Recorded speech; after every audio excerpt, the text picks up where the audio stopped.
वो अपना सर फखर से बुलंद, मेरे पीछे खड़े हैं, सर फखर से बुलंद करते हैं और कहते हैं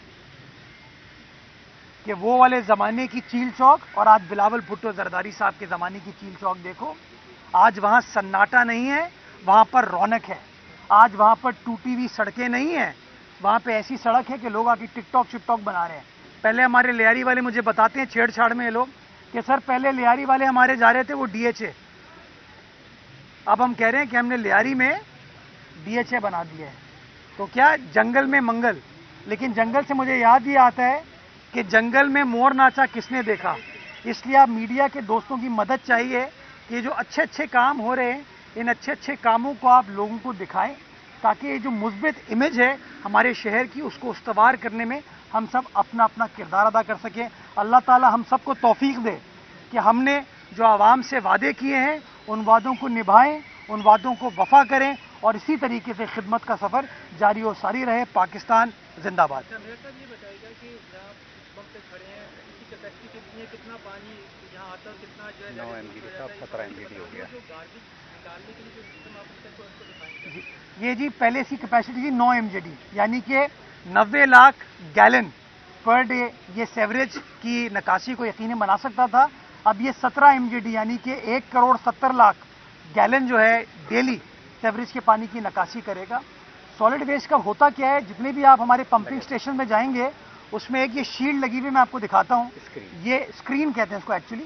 ये स्क्रीन पानी के अंदर जाती है और जो सॉलिड वेस्ट होता है उसको बाहर निकालती है, ताकि सॉलिड वेस्ट जो है आपके जो सेवरेज का निज़ाम है उसको ब्लॉक ना करे, वो ब्लॉकेज को मेक श्योर करने के लिए वो ना हो। तो वो हमने लगा दिए, वो भी आपको दिखाएंगे ताकि किस तरीके से हम काम करने की कोशिश करें। मैं समझता हूँ कि निज़ाम आइडियल नहीं हुआ है, लेकिन हाँ लोगों को उम्मीद नज़र आ रही है कि काम हो रहा है, काम होता हुआ नज़र आ रहा है। और इंशाल्लाह ये जो मैंडेट कराची वालों ने पीपल्स पार्टी को दिया है, इस मैंडेट को वफा करते हुए इंशाल्लाह जब 4 साल का हमारा टर्म मुकम्मल होगा तो लोगों को वाज़ेह डिफरेंस नज़र आ जाएगा कि कौन लोग फाइलें फेंकते थे और कौन लोग फाइलों पर दस्तखत करके लोगों की खिदमत करते हैं।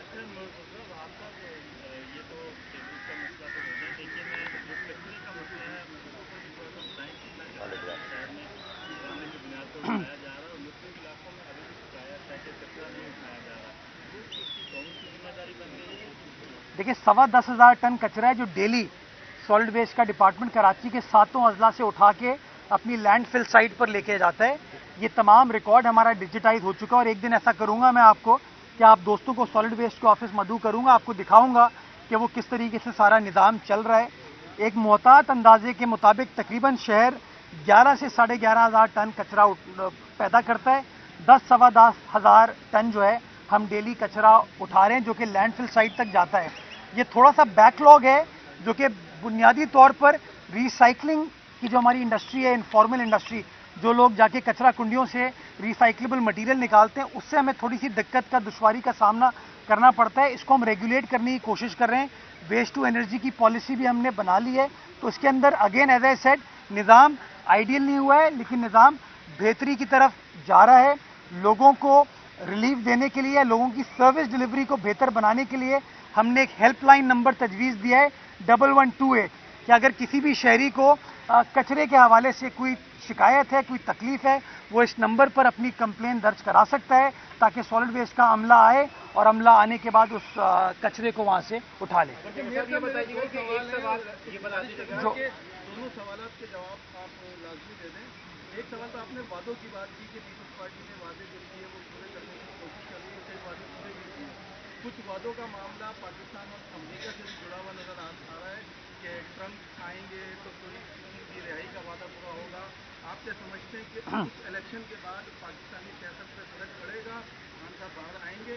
क्योंकि आप तमाम मामला को भी आपने भी देखा 26 की तरमीम के। और दूसरा सवाल ये कि आपके सॉलिड वेस्ट मैनेजमेंट की जो बात की तो आपकी इसी दीवार के साथ कचरे का ढेर लगा हुआ है और उसके जो MD हैं उनके मुतालिक उनके जो वफादार लोग हैं उनका ये दावा है कि अगर वो दुआ कर दें वो दुआ किसी को अर्श पे भी पहुँचा सकती है, किसी को ज़मीन में भी पहुँचा सकती है। जब इस कदर आपके पास ईमानदार शख्स है तो ग्रेड 21 का वो अफसर है, उसको चीफ सेक्रेटरी होना चाहिए। ग्रेड 19 की पोस्ट पे वो क्या करता है? अच्छा, ग्रेड 19 की नहीं 20 की है एक्चुअली। पहली मैं मेरी बात तो सुने ना। ग्रेड वैसे ग्रेड 20 की पोजीशन है। अगर उनकी दुआओं में इतना दम है तो फिर उनसे दुआ ये कराता हूँ कराची का कचरा साफ हो जाए। हाँ, लोगों के दिलों का जो कचरा है वो साफ हो जाए, जो दिलों की मैल है वो साफ हो जाए। हमारा काम है मेहनत करना, नेक नियति के साथ मेहनत करना। चैलेंजेस हैं और उन चैलेंजेस को अबूर करने की हम कोशिश कर रहे हैं। बाकी जो आपने बात की, यार मैं तो अब बल्दियाती नुमाइंदा हूँ, मुझसे फॉरेन पॉलिसी के तो सवाल आप ना करें। हमारी मुल्क की बदकिस्मती है कि एक ही शख्स फॉरेन पॉलिसी का भी एक्सपर्ट होता है, मईशत का भी एक्सपर्ट होता है, कानून का भी एक्सपर्ट होता है, हर चीज़ का एक्सपर्ट होता है। तो मैं इन चीज़ों में बिलीव नहीं करता।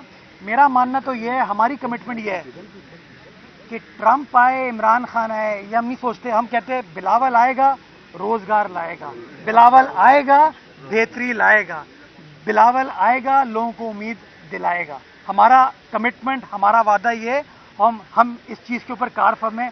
बाकी ट्रंप, इमरान खान की जो बातें लोग करते हैं, मुझे नहीं समझ आता। इमरान खान के जो हामी हैं, जो सपोर्टर हैं, वो फैसला कर लें कि वो अमरीकी साम्राज्य के बारे में क्या सोचते हैं।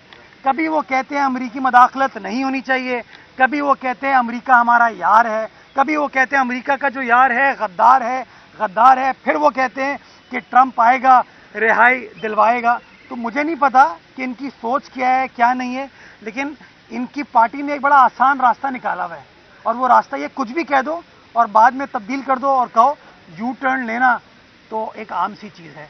तो इनकी बातों को छोड़ दें, हमें फोकस इस बात पे करना चाहिए कि हाँ, शहर के अंदर क्या काम हो रहा है, सूबे के अंदर क्या काम हो रहा है, मुल्क के अंदर क्या बेहतरी लाने की कोशिश की जा रही है और इंशाल्लाह इस अमल के ऊपर पाकिस्तान पीपल्स पार्टी अपने मंशूर के मुताबिक काम करती रहेगी। अच्छा मेरे साथ ये बताइएगा, आपकी काविशें तो हम देखते हैं पॉजिटिव इमेज को बेहतर करने के लिए कराची की, उसमें कई कमी जरूर हो सकती है, लेकिन मुख्तलिफ एलाइड एजेंसीज बहुत ही अहम रोल प्ले कर रही है। पेट्रोलमेंट बोर्ड की तरफ से भी बहुत शिकायत कचरे की आई हैं और एक अहम मामला है रेलवे ट्रैक का। जब लोग बहुत सारे कराची में दाखिल होते हैं, वहाँ बेतहाशा कचरा है, जो बुनियादी जिम्मेदारी रेलवे की है लेकिन वो शायद नहीं पूरी हो रही है।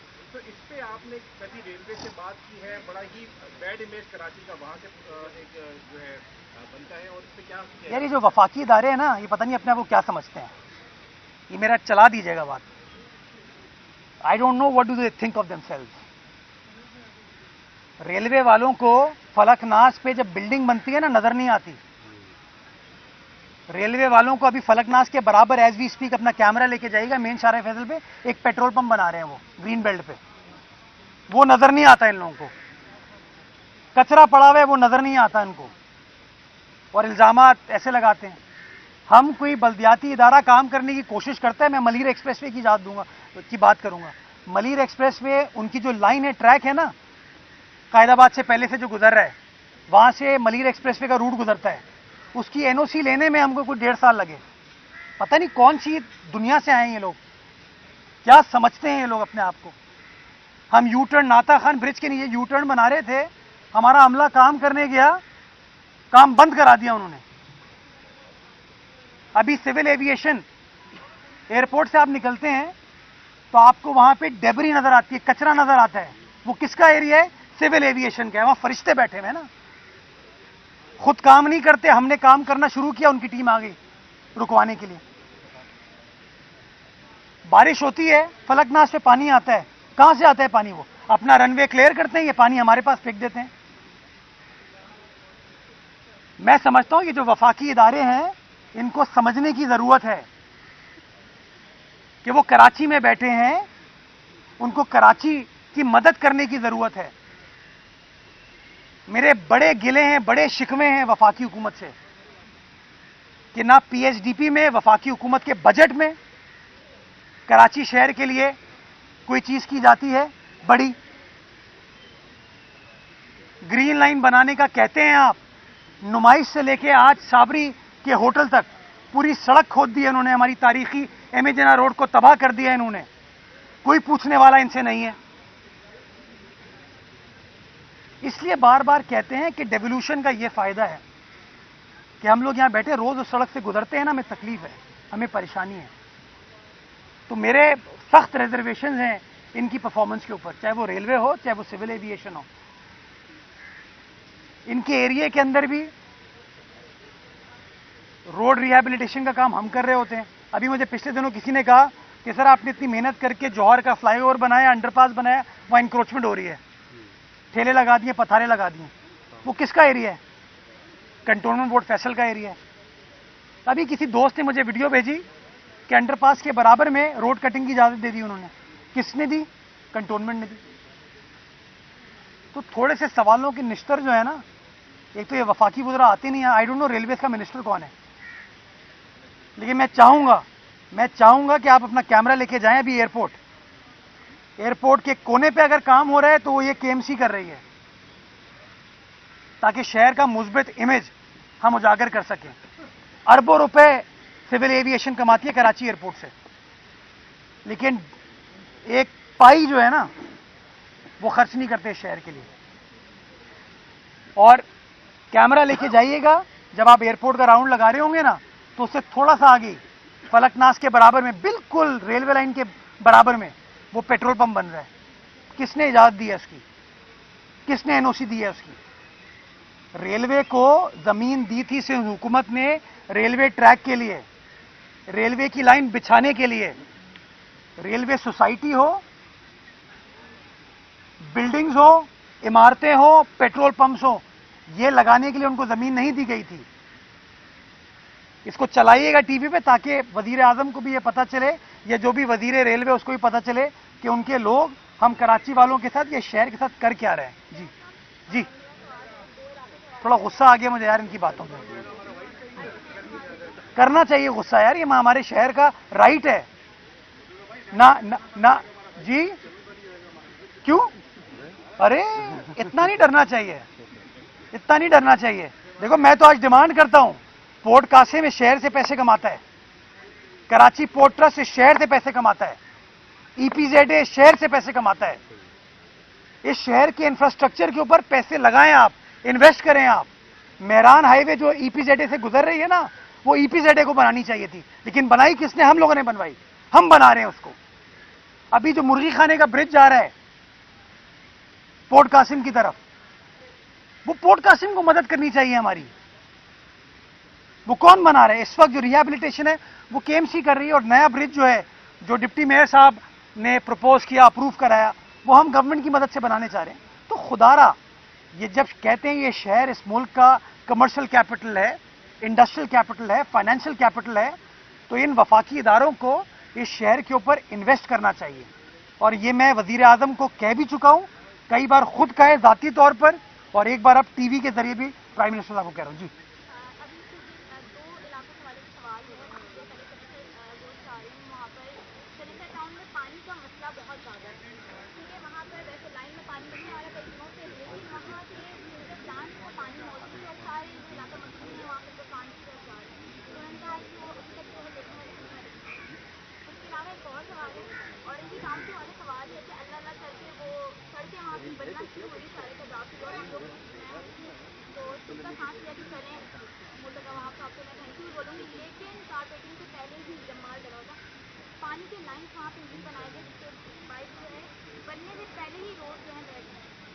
रोड बह गई। अगर आपकी बात ये दुरुस्त है तो इसकी इंक्वायरी होगी। अगर शारे खजा मैं कंप्लीट करता हूँ। चले, ये भी आपने अच्छी बात की, पानी आया, वरना लोग कहते हैं औरंगी में पानी नहीं आता। तो मैं शुक्रगुजार हूँ कि आपने इस बात का एतराफ़ किया कि औरंगी के अंदर हम लोगों ने पानी पहुँचा दिया है। निज़ाम को बेहतर करने की कोशिश करें। अगर इस तरह का कोई रोड का इशू होगा तो मैं इंक्वायरी करूंगा और मेक श्योर करूंगा कि इंशाल्लाह अगर कोई इस तरह की गलती हुई है, कोताही हुई है, तो इंशाल्लाह कार्रवाई की जाएगी। जो आपने चनेसर टाउन की बात की, मुझे उसकी एग्जैक्ट मालूमात नहीं है। टाउन चेयरमैन साहब फरहान गनी साहब हैं, वहाँ से मिनिस्टर सईद गनी साहब हैं, दोनों बड़े मुतहर्रिक एक्टिव लोग हैं। मैं उनसे बात कर लूंगा कि चनेसर टाउन की आवाम को ये तकलीफ, ये परेशानी क्यों है। MUCT टैक्स की वसूली शुरू हो गई है, पहला चेक भी मिल गया है। जमात इस्लामी के जो अपोजिशन लीडर है KMC के, वो कह रहे हैं कि पीपल्स पार्टी का के इलेक्ट्रिक से कोई खुफिया मुआहदा हुआ है, वो भी सामने लाए। जिस दिन जमात इस्लामी अपना सीक्रेट मुआहदा के इलेक्ट्रिक के साथ ले आई ना, जिसके तहत वो धरना दे के 2 घंटे बाद चले जाते हैं, बनो काबिल, ये वाली काबिलियत चाहिए मुझे यार। बनो काबिल और ऐसे तस्वीर, या ऐसे थोड़ा साइड, यार फ्रंट पोज भी अच्छा होना चाहिए, साइड पोज क्यों देते हैं? सो ये वाली काबिलियत चाहिए। ये वाली काबिलियत तो मेरे पास नहीं है यार, कि किस तरीके से जाते हैं, धरना देते हैं, लोगों को इश्तियाल दिलाते हैं और फिर पतली गली कट लेते हैं। तो हमने जो किया है पब्लिकली किया है। हमारा मुआहिदा कोर्ट के सामने मौजूद है। कोर्ट ने हमें इस बात की इजाज़त दी करने की, और हमने जो कहा वो करके दिखाया। क्यों? क्योंकि जमात इस्लामी ये कहती थी ये अवाम दुश्मन टैक्स है।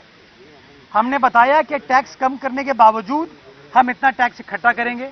जमात इस्लामी के दोस्तों ने फिर इल्ज़ाम लगाया कि ये पैसा के इलेक्ट्रिक आपको नहीं देगी। तो माशाल्लाह उस दिन चेक भी आपको दिखा दिया कि ना सिर्फ चेक दिया बल्कि तकरीबन 23.25 करोड़ रुपए का चेक दिया। तो माशाल्लाह ये बेहतरी, ये तरक्की, ये काम जो है ये आवाम की अमानत थी जो कि हम सर्व कर रहे हैं, और इंशाल्लाह इसी तरीके से काम करते रहेंगे। अब मैं समझता हूँ ये धरने की सियासत जो है ना, इसको ख़त्म कर देना चाहिए। काम की सियासत करनी चाहिए, खिदमत की सियासत करनी चाहिए, जो कि बिलावल भुट्टो जरदारी साहब के मिशन के मुताबिक हम सब कर रहे हैं। बाकी उनके पास जो 9 टाउन मौजूद हैं वहाँ जाके आप देख सकते हैं उनका हाल क्या है, सिचुएशन क्या है। जब वहाँ काम होता है तो कहते हैं हम काम करें, काम नहीं होता तो कहते हैं कि जी हमें इख्तियारात और वसाइल नहीं दिए हुए। डन जी। मैं ये अर्ज कर रहा था सर, ये इससे कोई क्या आईनी गुंजाइश निकल सकती है जो ये एलाइड एजेंसी वाला मामला है, और इसमें एक सवाल ये पैदा होता है कि जब विफाकी हुकूमत इतना सपोर्ट नहीं करती, गुजरात सपोर्ट नहीं करते, तो जब हुकूमत साजी का मरहला आमतौर पर उनकी सपोर्ट में आप लोग खड़े हो जाते हैं, तो ये क्या मामला होता है? देखिए, जो लोग वफाकी हुकूमत का हिस्सा रहे हैं ना, उनसे ये सवाल पूछना चाहिए। पीपल्स पार्टी वफाकी हुकूमत का हिस्सा बनी 2022 में, तो हमने जिना अस्पताल हो, NICVD हो, NICH तो ले लिया ना वफाक से। हमने उनके साथ इंगेज किया कि भाई ये करें। हमने उनसे कहा कि लियारी एक्सप्रेसवे के ऊपर हेवी ट्रैफिक अलाउ होना चाहिए। हमने वज़ीर आज़म से इजाज़त ले ली, फिर कराची के कुछ दोस्तों ने उस इजाज़त को रुकवा दिया। हमने वज़ीर आज़म से PSDP में, ये KMC ने PSDP में गालिबन 10 अरब रुपए की स्कीमें अप्रूव कराई। वो पैसे आने थे, वो किसी ने रुकवा दिए। तो ये मेरे गिले जो हैं, ये मैं इसलिए बता रहा हूँ कि भाई प्राइम मिनिस्टर को ये पता होना चाहिए कि जो हमारे शहर का राइट है, हमारे लोगों का हक है, हम उस हक से दस्तबरदार नहीं होंगे। हमें उनकी तर्जुमानी करनी है, और तर्जुमानी करते हुए उनको उनका हक दिलवाना है, लेकिन हमेशा तमीज़ के साथ, इज्जत एहतराम के साथ, मुनासिब अंदाज से हम अपनी गुफ्तगू करते हैं। जो बाकी लोग होते थे ना,